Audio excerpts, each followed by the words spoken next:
हरिः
गुरुर्ब्रह्मा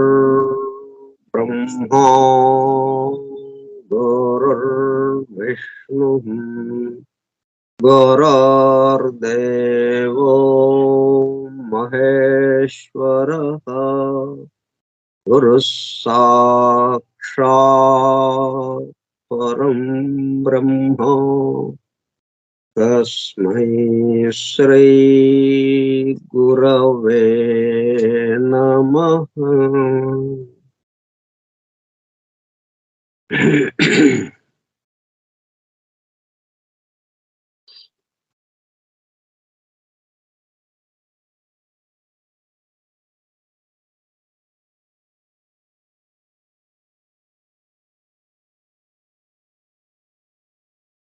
వాసుదేవ హల్లెలూయా.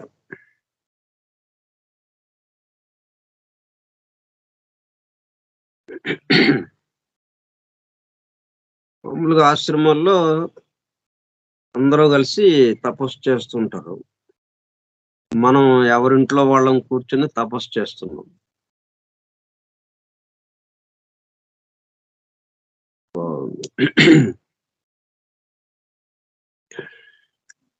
యెహోషువ ఉదంతాన్ని మనం తెలుసుకుంటున్నాం. దాంట్లో ఉన్నటువంటి అంతరార్థం ఏంటి? బైబిల్‌లో అనేక గాథలున్నాయి. అనేక రకములైనటువంటి సంఘటనలు, సన్నివేశాలు ఉన్నాయి. వాటి ద్వారా ఏమి సందేశం మనకి ఇవ్వబడుతుంది? మనలో ఏది మేల్కొనటం కోసం అది అక్కడ ఇవ్వబడింది. ఇవన్నీ స్విచ్‌ల్లాంటివి. పవిత్ర గ్రంథాలన్నీ స్విచ్‌లు. అవి చదువుతుంటే స్విచ్ వేసినట్టు అవుతుంది. స్విచ్ వేసామా బల్బ్ వెలుగుతుంది, ఫ్యాన్ తిరుగుతుంది. ఆ ఉపకరణం పనిచేయటం ప్రారంభిస్తుంది. దాంట్లోకి ఆ శక్తి ప్రవేశిస్తా ఉంది. ఆ శక్తి ఎందుకు ప్రవేశిస్తా ఉంది? ఆ శక్తిని స్వీకరించే గుణం దీంట్లో ఉంది గాబట్టి. అదే ఆ శక్తి స్వీకరించే గుణం లేదు. చెక్కలో లేదు. చెక్కలోకి కరెంట్ పంపినా ఏముంటుంది? ఏముండదు.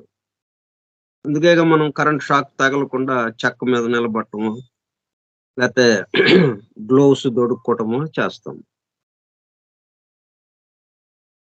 దాంట్లో ఉంది గాబట్టి, ఆ గ్రహించే శక్తి ఉంది గాబట్టి, దానికి సంబంధించిన విషయం అక్కడ ఉంది గాబట్టి, ఇది లోపలికెళ్ళి దాన్ని తట్టి లేపినట్టయింది. అప్పుడది మేల్కొంచింది. అట్లాగా మనం ఈ కథలన్నీ ఆ పద్ధతిలో ఇచ్చారు. ఈ గాథలన్నీ.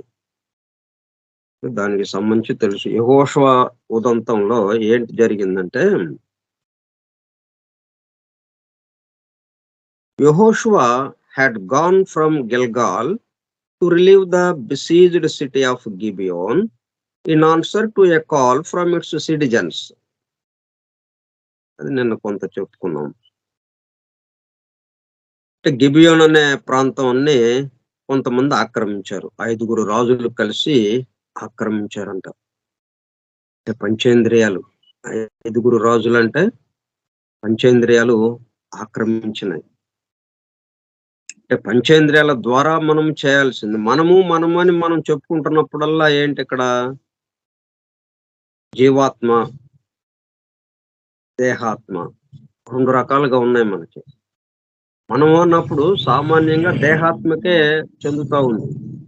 కానీ వాస్తవంగా జీవాత్మకి చెందాలి. జీవాత్మ ఇక్కడుండి దీన్ని సరిజేయటం కోసం వచ్చినవాడు. నేను అంటే అది. మనము అన్నా, నేను అన్నా ఆ జీవాత్మకి చెందుతుంది. అంటే ఈ మొత్తానికి కలిపి అసలైన నేను ఉన్నది. అది సాక్షిభూతుడు గాబట్టి, మనం ఇక్కడ చెప్పుకునేదేమవుతుందంటే, దాంట్లోకి మనం చేరతాం గాబట్టి, దానిగా మనం మారతాం కాబట్టి, ముందుగా ఉన్నటువంటి ఆ జీవుడు అన్నదానికి మనకి అప్లై అవుతుందిది. నేను అన్నా, మనము అన్నా. అయితే అది పొరపాటున ఏమైందంటే దేహాత్మకెళ్ళిపోతుంది. దేహానికి పరిమితమైనటువంటి ఆ దేహాత్మకి దాని పేరు గూడా నేనే. జీవుడి పేరు గూడా నేనే. ఈ మొత్తానికి సంబంధించినటువంటి వాడెవడున్నాడో వాడి పేరు నేనే. పెద్ద గొడవ ఇది. అందరి పేర్లు ఒకటైపోయినాయి. ఒక్కొక్కడికి ఒక్కొక్క పేరుంటే మనం కొంచెం గమనించడానికి వీలయ్యేది. ఎందుకని అందరి పేర్లు నేనైనయి? ఒకడే అసలోడే కిందకి దిగొచ్చాడు గాబట్టి అందరి పేర్లు అదే మరింక. వేరే ఇంకొకడు దిగొస్తే ఇంకొక పేర్లు పెట్టేవాళ్ళం. దిగొచ్చినోడు ఒకడే. అందువల్ల అందరి పేర్లు నేనే తగిలించుకోవాల్సొచ్చింది. కాకపోతే ఆ పరిమాణంలో తేడా. మొత్తానికి సంబంధించిన నేనంటేనేమో ఈ విశ్వం మొత్తం వచ్చేస్తుంది. ఈ జీవుడు అనేటప్పటికల్లా కొంత మేరకు అది పరిమితమవుతుంది. అంటే ఒక దేహాత్మని పరిపూర్ణం చేయటం కోసం వచ్చిన వాడు అన్నట్టుగా. దేహాత్మనంగానే ఇంకా పరిమితమైపోయి ఈ దేహానికి పూర్తిగా పరిమితమైపోయి ఉన్నవాడు దేహాత్మ. కాబట్టి ఇక్కడ మనం నేను అని చెప్పుకుంటున్నా, మనము అని సాధారణంగా మనం చెప్పుకునేటప్పుడు ఇది దేహాత్మకి వెళుతూ ఉంది. వాస్తవంగా అయితే జీవాత్మకి వెళ్ళాలి.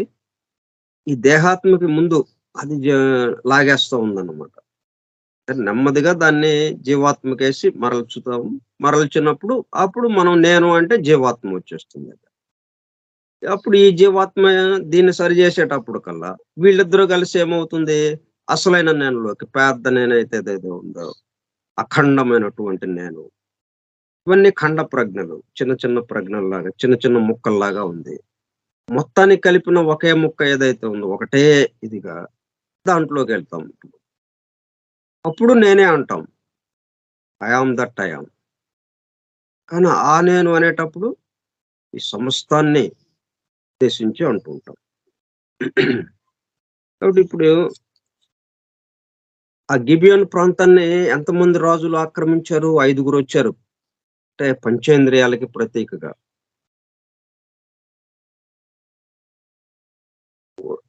దాంతో గిబియోన్ ప్రజలు ఆర్తనాదాలు చేశారు.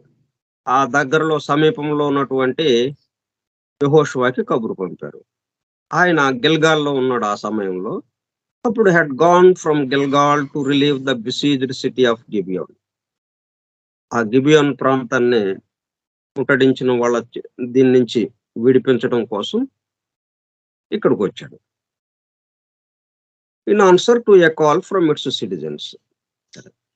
అది తనంతటగా తను ఎప్పుడు రాడు. అన్నీ చూస్తూనే ఉన్నాడు సాక్షిభూతుడు. ఏది తెలియడం లేదు ఆయనకి? ప్రమాదాలన్నీ తెలుస్తూనే ఉన్నాయి. ఉత్పాతాలన్నీ తెలుస్తూనే ఉన్నాయి. కష్టాలు, దుఃఖాలు అన్నీ చూస్తూనే ఉన్నాడు. అయితే ఎవరైతే అభ్యర్థిస్తున్నారో, ఎవరైతే ఆర్తనాదం చేస్తున్నారో వాళ్ళకి మాత్రం ఆపన్న హస్తం అందుతూ ఉంది. విశేషం. కాబట్టి ఇదొకటి మనం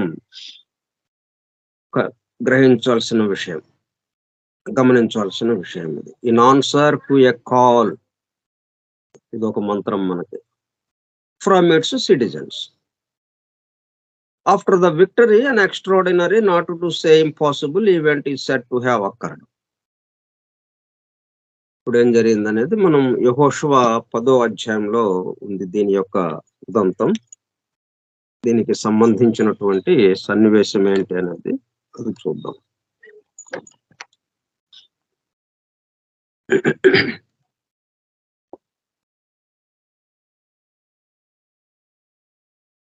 అమోరీయుల 5 రాజులను, అనగా యెరూషలేము రాజును, హెబ్రోను రాజును, యర్మూతు రాజును, లాకీషు రాజును, ఎగ్లోను రాజును కూడుకుని తామును తమ సేనలన్నీ బయలుదేరి గిబియోను ముందర దిగి గిబియోనీయులతో యుద్ధము చేసిరి.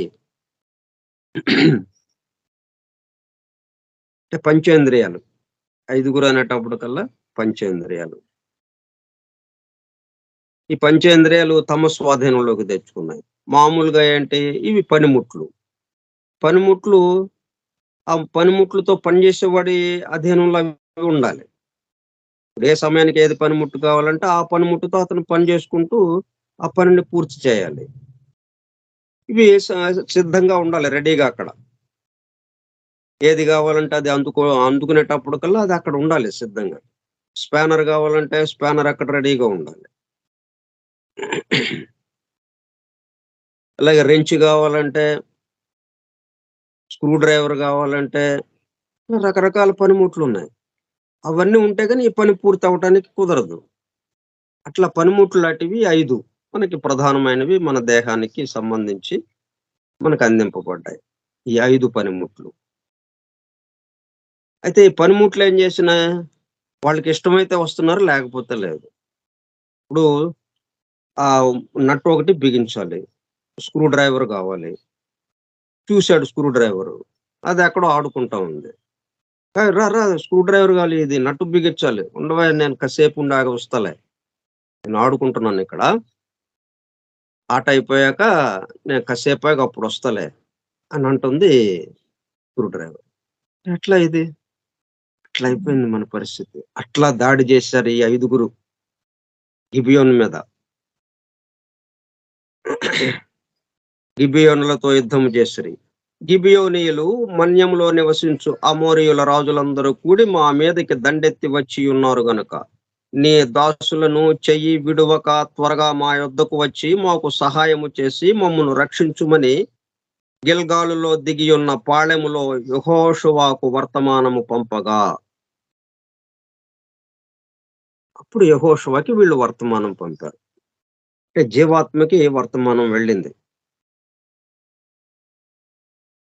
జీవాత్మ అంటే దేహాత్మ తను పని చేసుకోవటానికి ఇవన్నీ సిద్ధంగా ఉంటే తను వెళ్ళిపోయేది, ఇంకెవరికి చెప్పేది కాదు. ఇప్పుడు ఏమైంది, ఇది ఎదురు తిరిగినట్టు అయింది. దాంతో ఇంకేమి దారి తోచక జీవాత్మ దగ్గరికి రావాల్సి వచ్చింది.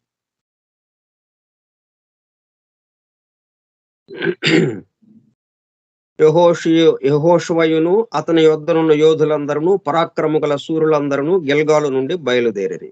అప్పుడు యెహోవా వారికి భయపడకుము, అంటే పెద్ద నేను ఏదైతే ఉందో అసలైన నేను, ఆయన ఈ జీవాత్మకు చెప్తున్నాడు, ఆ తురియాత్మ, వారికి భయపడకుము, లేదా ఆ 5 రాజులకి, ఆ పంచేంద్రియాలకి భయపడకుము. నీ చేతికి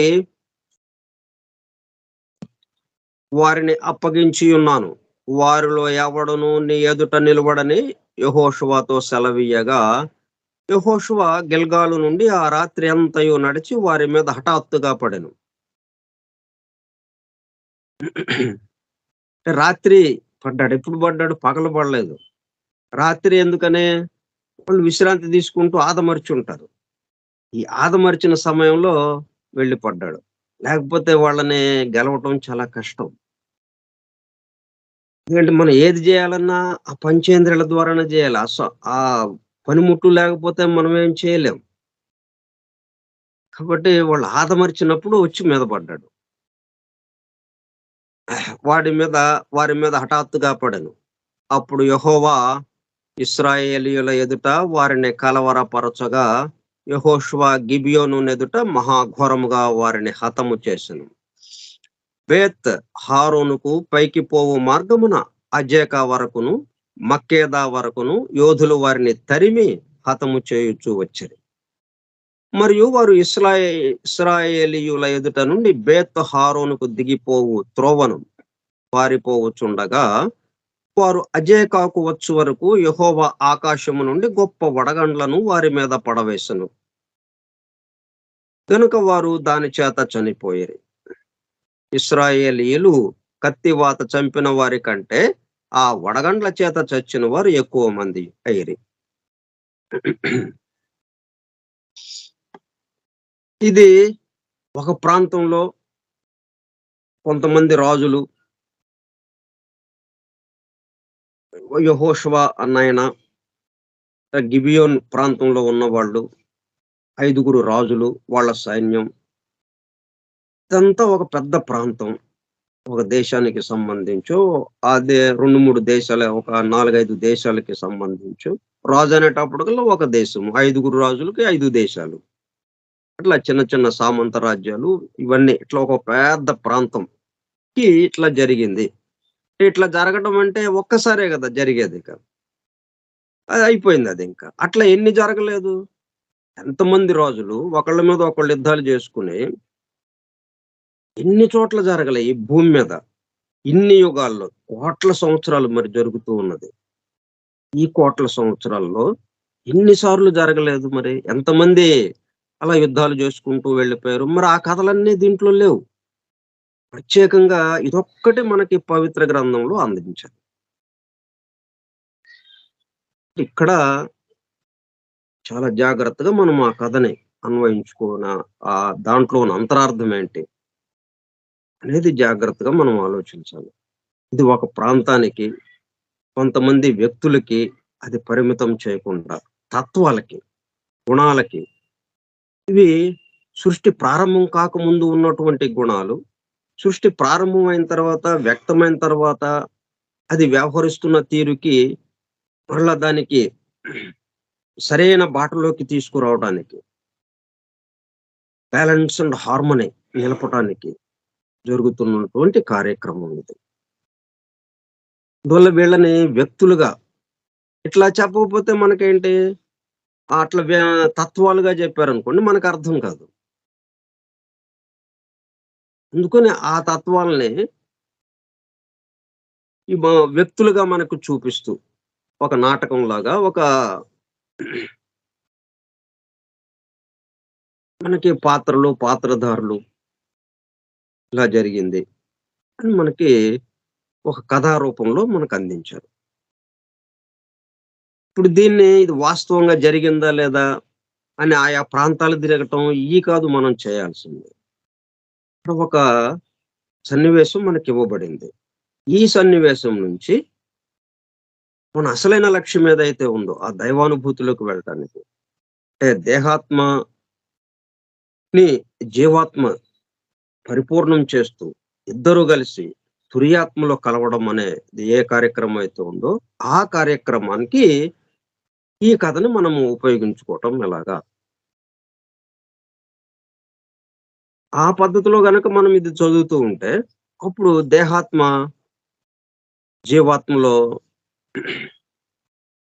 జీవాత్మకి దగ్గరకొచ్చేస్తుంది. జీవాత్మతో కలిసిపోతుంది. జీవాత్మ చెప్పినట్టు వింటూ ఉంటుంది. ఆ మరుక్షణమే ఇద్దరు ఒకటైపోతారు. ఇద్దరు ఒకటైపోయారంటే ఇంకా అప్రయత్నంగా ఆ కారణ శరీరం కూడా పూర్తిగా పరిపూర్ణమైపోయి తురియాత్మగా వెళ్ళిపోవటం జరుగుతుంది. తురియాత్మగా మారిపోవటం.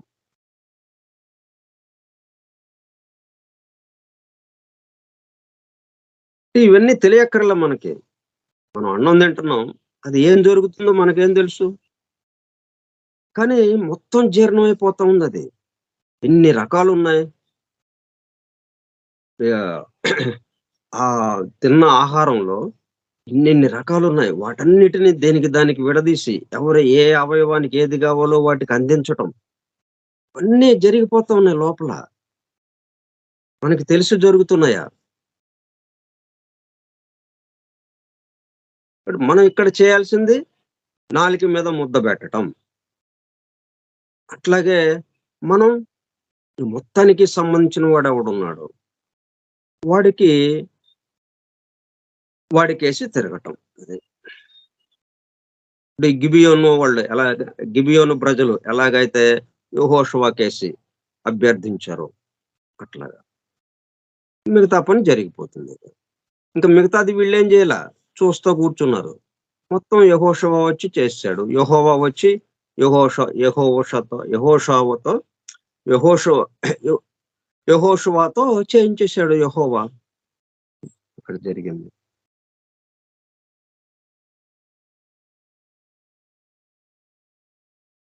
తర్వాత యెహోవా ఇశ్రాయేలు ఎదుట అమోరీయులను అప్పగించిన దినమున ఇశ్రాయేలీయులు వినుచుండగా యెహోషువ యెహోవాకు ప్రార్థన చేశాను.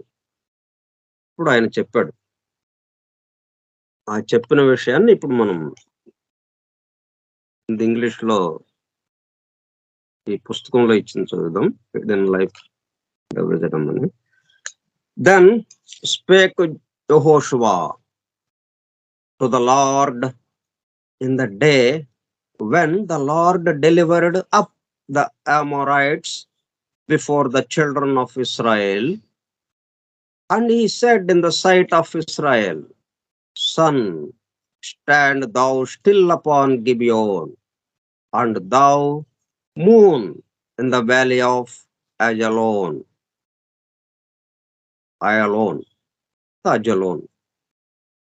in the valley of. ఏమంటున్నాడు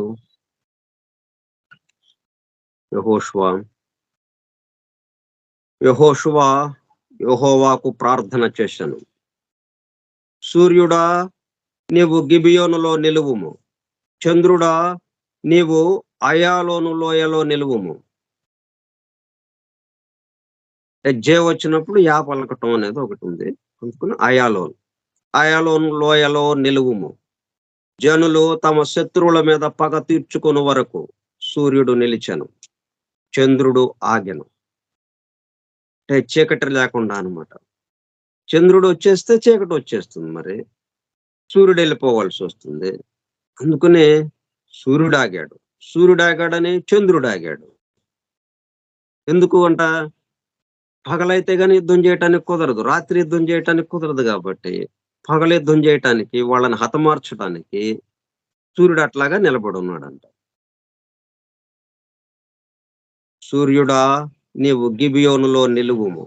చంద్రుడా, నీవు అయాలోను లోయలో నిలువుము.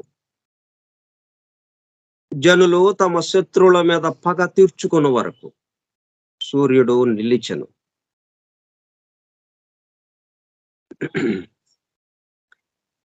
ఇప్పుడు ఇక్కడ భాష వల్ల ఎంత ఇబ్బంది వస్తుందో చూడండి. అది అందుకే భాష మీద ఆధారపడకుండా సంఘటనల మీద, సన్నివేశాల మీద ఆధారపడేటట్టుగా మనకి పొడుపు కథల్లాగా అందించారు. ఇప్పుడు ఇవి ఒక భాషలో నుంచి ఒక భాషలోకి అనువాదం చేసేటప్పుడు కల్లా పగ తీర్చుకోవటం, శత్రువులు, ఈ మాటలు వచ్చేస్తున్నాయి.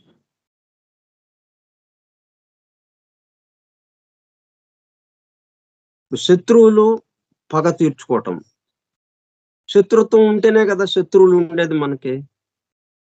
మరి యుధిష్ఠిరుడికి అజాత శత్రువు అని పేరు ఉంది, ధర్మరాజుకి. ఎందుకని? ఆయనకి శత్రుత్వం లేదు. ఆయన దగ్గర శత్రుత్వం లేదు కాబట్టి శత్రువులు లేరు. శత్రువులు లేరు కాబట్టి పగ తీర్చుకోవటం లేదు. పగ తీర్చుకోవాలి అంటే ఆ పగకి సంబంధించిన తత్వం ఉండాలి. పగ తీర్చుకోవాలంటే శత్రువులు ఉండాలి.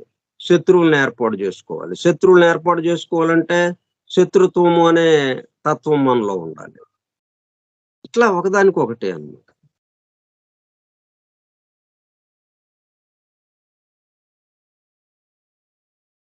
జనులు తమ శత్రువుల మీద పగ తీర్చుకొను వరకు సూర్యుడు నిలిచెను. చంద్రుడు ఆగెను. అంటే ఈళ్ళిద్దరూ మరి సూర్యుడిని ఆగమన్నాడు. సరే ఆయన ఆగాడు. ఈయన చంద్రుడు ఎళ్దాం అనుకున్నాడు. అరే! అక్కడ బండాగింది. ఆ బండాగితే ఎనక బండి ఆగిపోవాలి తప్పదు గదా మరి. ఒకే పట్టా మీద ఎళ్తున్నాయి 2 బళ్ళు. కాబట్టి ముందు పట్టా మీద ఎళ్ళే బండి ఆగింది. దాంతో ఎనకది గూడా ఆగిపోయింది. చంద్రుడాగాడు. కాబట్టి ఇప్పుడు ఆ బండే ఉంది. పగలు బండే ఉంది. అంటే పగలే ఉందక్కడ. పగలే ఉంది గాబట్టి వీళ్ళను శత్రువుల్ని హతమారుస్తూ కూర్చున్నారు. వీళ్ళందరూ కనపడుతున్నారు. దాక్కోవడానికి లేదిక. మొత్తం శత్రువులందరినీ సంహరించేస్తున్నారిక. ఇది మనం చెప్పుకుంటే బాగుంటుందిది. ఇట్లా శత్రువు ఇద్దరున్నారు. 2 పక్షాల మధ్యన యుద్ధము. హోరాహోరీ యుద్ధము. మనకి మంచి వాళ్ళని మనం ఒక ముద్రేసుకుంటాం కదా! ఒకళ్ళ పట్ల. ఇప్పుడు పాండవులు, కౌరవులున్నారు. ఈ పాండవులే గెలవాలి. కౌరవులు చెడ్డవాళ్ళు. పాండవులు మంచివాళ్ళు అన్నట్టుగా మనం ఒక ముద్ర వేసుకున్నాం.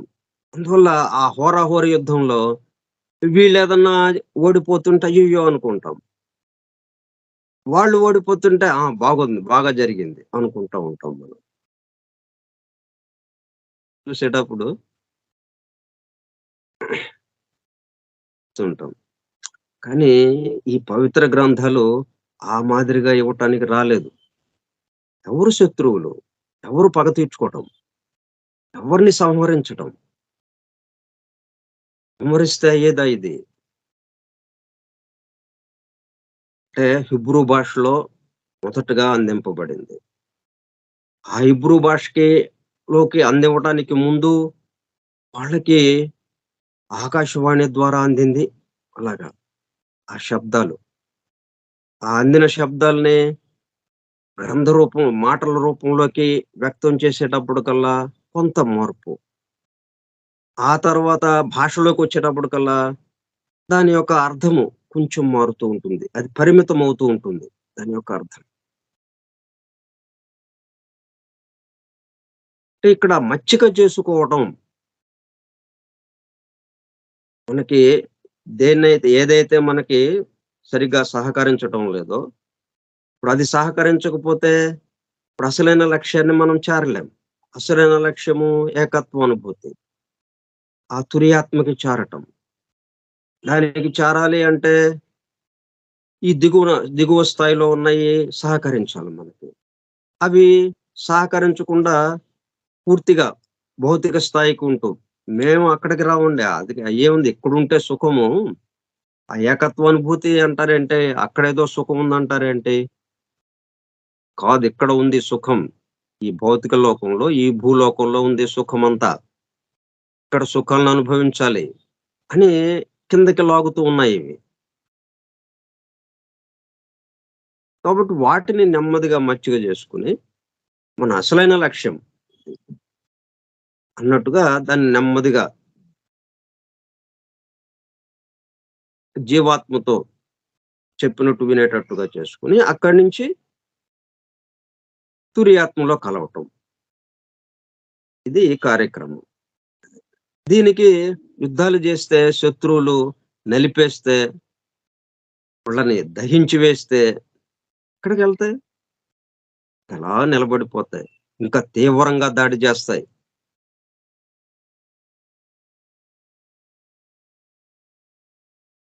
కాబట్టి ఇక్కడిచ్చారు. మనం చదువుదాం. అయితే దాంట్లో శత్రువు, పగ వీటికి అర్థాలు మనము జాగ్రత్తగా అర్థం జేసుకోవాల్సిన అవసరం ఉంది. అంటే మనం ఈ పంచేంద్రియాలు, ఈ కామ, క్రోధ, లోభ, మోహ, మద, మాత్సర్యాలు వీటిని చంపేసేయాలి. వీటిని ఒత్తేసేయాలి. వీటిని లేకుండా చేసేయాలి. నిర్మూలించాలి. కాదది.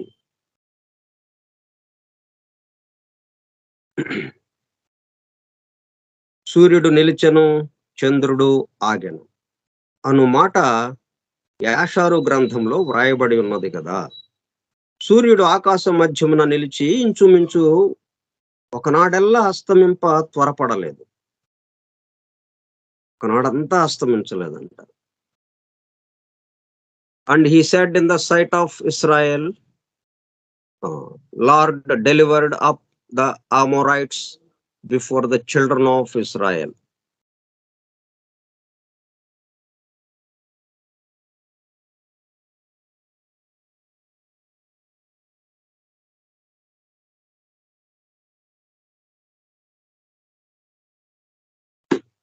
ముందు ఇంగ్లీష్‌లో చెప్పుకుందాం.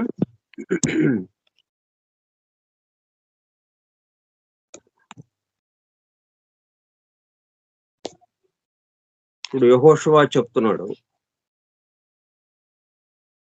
యెహోవాతో మాట్లాడుతున్నాడాయన. To the Lord in the day when Lord delivered up the Amorites. Amorites అంటే ప్రేమ. ఆ ప్రేమ ప్రవాహాన్ని అందించటం. ప్రేమ చూపులనమాట. ప్రేమతో ఉన్నటువంటి దృక్కుల్ని వీళ్ళ మీద ప్రసారం చేయటం. స్వీట్ హార్ట్, లవ్ గ్లాన్స్ అమోరైట్స్ అంటే తన యొక్క మొత్తం ప్రేమని వీళ్ళ మీద కురిపిస్తున్నాడు.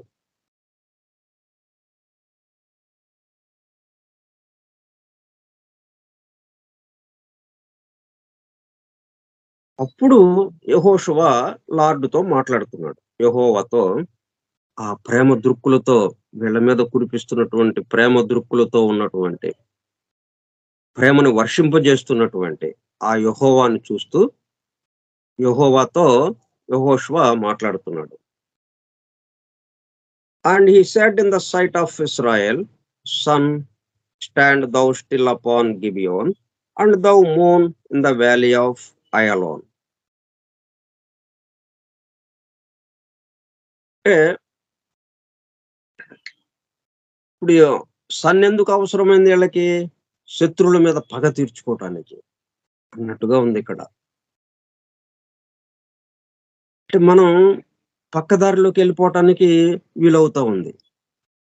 ఈ సన్నివేశం నుంచి మనము మన అసలైన లక్ష్యాన్ని చేరటానికి కాకుండా పక్కదారిలోకి వెళ్ళిపోవటానికి.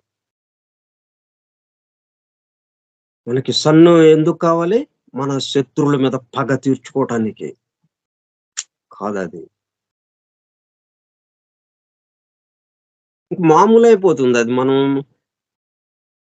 మళ్ళీ తర్వాత మళ్ళీ ఆ శత్రువులు మన మీదకొస్తారు. మళ్ళీ మనం వాళ్ళ మీద పగ తీర్చుకోవటం, వాళ్ళు మన మీద పగ తీర్చుకోవటం ఇట్లా సాగుతూ ఉంటుంది.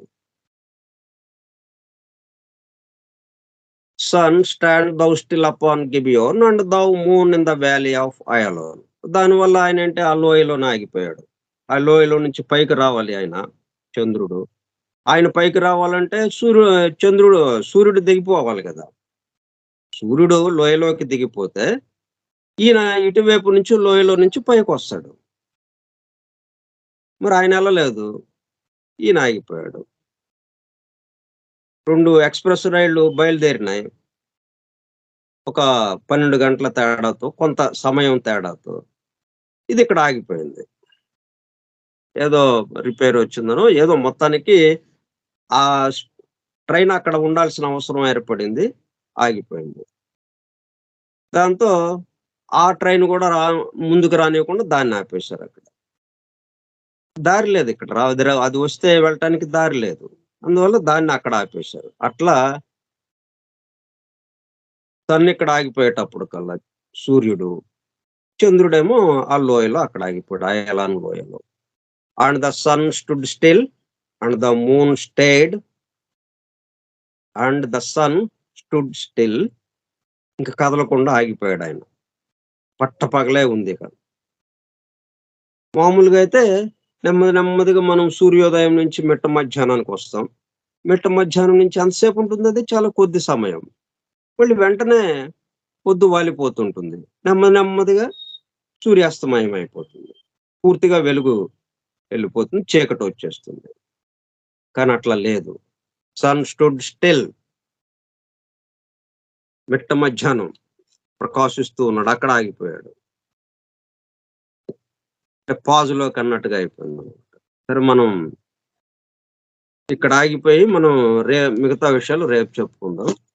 స్వస్తి ప్రజాభ్యః పరిపాలయంతాం న్యాయేణ మార్గేణ మహిం మహిషాః గోబ్రాహ్మణేభ్యః శుభమస్తు నిత్యం. లోకాః సమస్తాః సుఖినో భవంతు.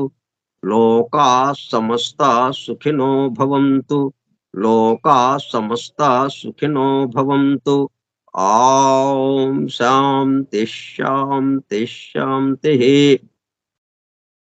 ఓపికగా ఉన్నటువంటి సోదర సత్యాన్వేషక బృందములకు ధన్యవాదములు. Thank you all.